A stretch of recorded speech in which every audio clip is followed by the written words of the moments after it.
চাপৰ অফিচাৰো আছে আৰু আমাৰ ছেকেণ্ড অফিচাৰো আছে।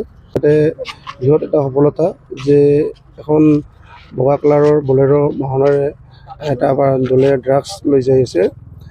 তাত মানে খেদি আমাৰ থানাৰ পৰা মিনিমাম 4-5 কিলোমিটাৰ দূৰত খেদি কৰায়ত্ব কৰিবলৈ সক্ষম হয়।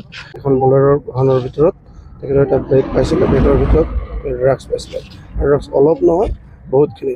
আমি 12টা ডজন বুলি ক'ব পাৰি, এনেকৈ 12টা ডজন পোৱা হৈছে। এই আৰক্ষী মহাকৰ্মীজনক আমি এটাই কথা জনাওঁ যে এনেকুৱা দুষ্কৃতি কাৰ্যত যিহঁতে জড়িত আছে প্ৰতিজন ব্যক্তিক কৰায়ত্ব কৰি উচিত শাস্তি দিবৰ কাৰণে আমি আৰক্ষী মহোদয়ক আহ্বান জনাওঁ। ইতিমধ্যে 3জনক আটক কৰিছে। ইয়াৰ জৰিয়তে কোন আছে নিশ্চয় ওলাব। বলেৰো চাপৰৰ পৰা আহি থাকোঁতে এইখিনি আমি গম পাওঁ, চাপৰৰ পৰা আহি আছিলে আৰু চালকচা পাৰ হোৱাৰ পিছতে বলেৰোখন কৰায়ত্ব কৰিব সক্ষম। টেবলেটখিনি ইহঁতে কৈছে ইনফল নেকি, তাৰ পৰা লৈ আহিছে, এইখিনিয়ে কৈছে। আৰু আমি য'ত কৰায়ত্ব কৰিছে এইখিনি মহিষবাথান টাৰ্ণিং হয়, 17 নং ৰাষ্ট্ৰীয় ঘাইপথ।